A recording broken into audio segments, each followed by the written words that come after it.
Welcome to today's deep dive. It's February 3rd, 2025, and the AI world is buzzing, let me tell you. We're going to unpack a ton of news today, from a potential AI Sputnik moment to new stuff happening in healthcare and agriculture. Are you ready to dive in? Absolutely, I'm ready. What's really fascinating today is how quickly AI is moving from, theoretical research to applications that are actually, impacting the real world, and that shift is generating a lot of excitement, but also some apprehension. Okay, so let's start with the news that's really shaken things up in the tech world. DeepSeek, a Chinese AI company, just released their new chatbot, DeepSeek R1. And it's causing quite a stir. It looks like it can perform as well as OpenAI's models, but at a much lower cost. Yeah, it's really sent shockwaves through the industry. NVIDIA's share price really plummeted as investors kind of tried to figure out what this means. Some people are looking at DeepSeek's achievement as a sign that China is really closing the gap in the AI race. Others are saying, maybe hold on, let's not overestimate its significance just yet. Yeah, I mean, it certainly grabbed everyone's attention. Even Donald Trump called DeepSeek a wake-up call for the U.S. But here's where things get a little bit more interesting.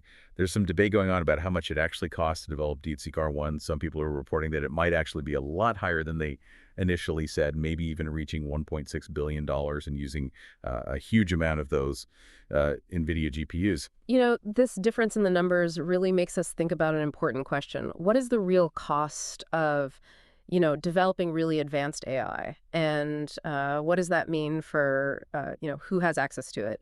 If developing AI turns into this kind of resource-heavy arms race, it could really change, the global balance of power, and it could leave smaller players behind. Right, and OpenAI, the company behind ChatGPT, isn't just sitting around. They just released their own AI research tool called Deep Research. Mm. And they also released a new AI model, O3 Mini. Deep Research is being called a game changer. It basically acts like a superpowered research analyst that can make these really detailed reports in just minutes. Mm. It seems like OpenAI might be shifting their focus towards, those higher end, more specialized tools. And this is even more clear with their new partnership with SoftBank. They're going to be investing $3 billion every year in OpenAI technology. And they're starting a new joint venture in Japan called SB OpenAI Japan. These moves really seem like they're aimed at, increasing OpenAI's global reach and competing with DeepSeek on different levels. So it's not all about chatbots, right? Yeah. Google's X division spun out a new company called Heritable Agriculture, and they're using AI and plant genomics to get, better crop yields. This venture has huge potential for, tackling those global food security problems we're facing. Heritable Agriculture created a massive plant database. It's a resource that could totally revolutionize how we develop and grow crops. They're basically trying to modernize traditional plant breeding by adding data and AI into the mix, and that could lead to crops that are more resilient and produce more food. And in healthcare, SDC is partnering with Singular to bring secure AI solutions into clinical research. Yeah. Which brings up an important question: how comfortable are you with AI playing a part in your healthcare?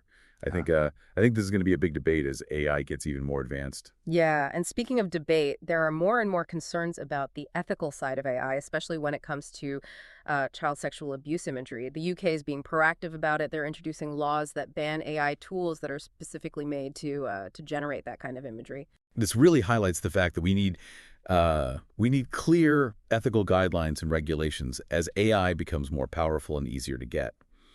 The EU has also made a big move with the EU AI Act, which bans AI systems that they think are too risky.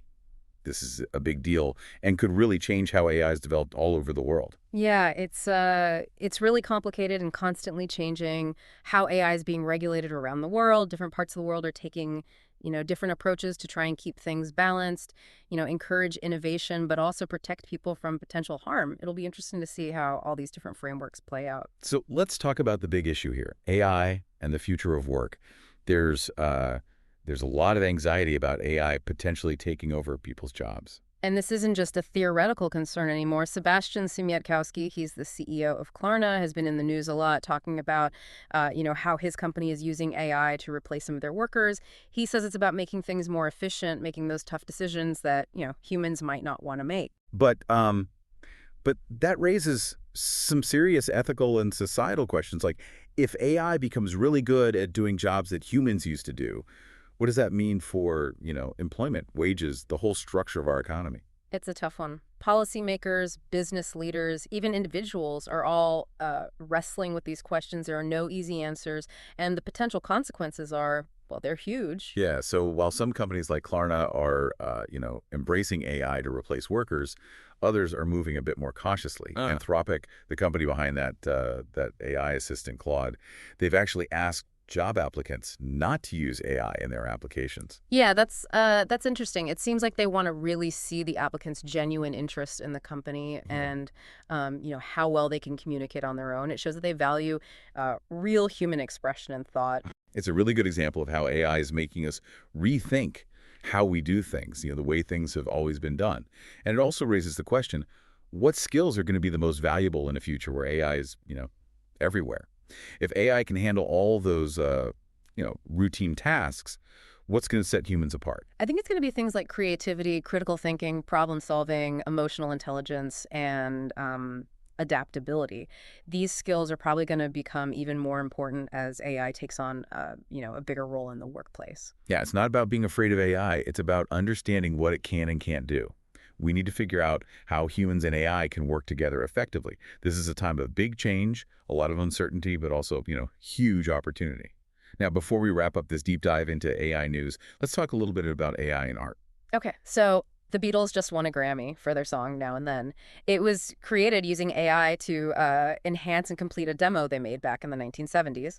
And this has really sparked a lot of discussion about the role of AI in creative fields. Yeah, is it like a collaboration? Is it a whole new kind of art?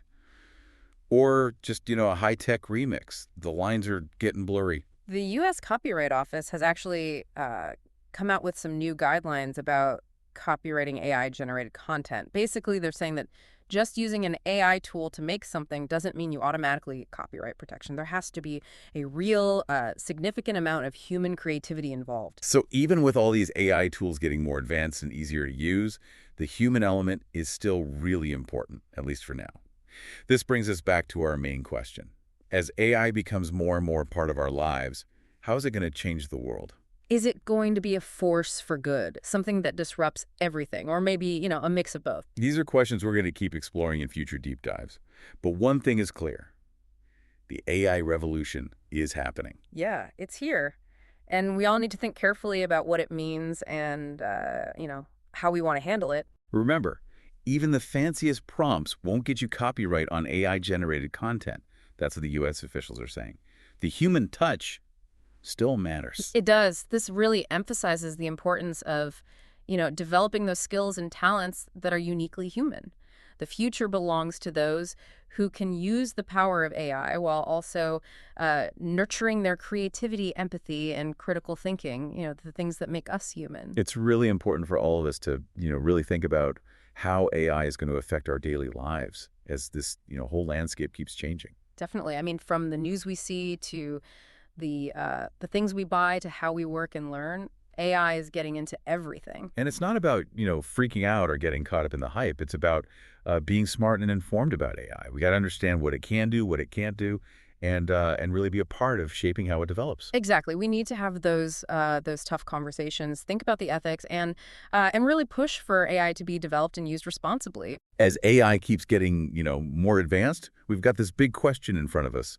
Are we going to use its power to, create a better, fairer future for everyone?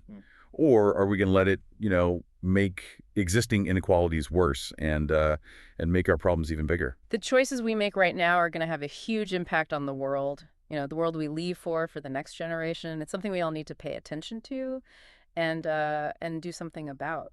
So as we wrap up this deep dive into, the crazy world of AI, we really want you to stay curious, stay informed, and stay engaged. Keep asking those questions, challenge those assumptions, and let's figure out this uncharted territory together. Remember, the future of AI isn't set in stone. It's a future that we're creating right now with every decision we make, every action we take. Thanks for joining us on this exploration of, what's new in AI and what it all means. Until next time, stay curious and keep diving deep into the ever-changing world of artificial intelligence.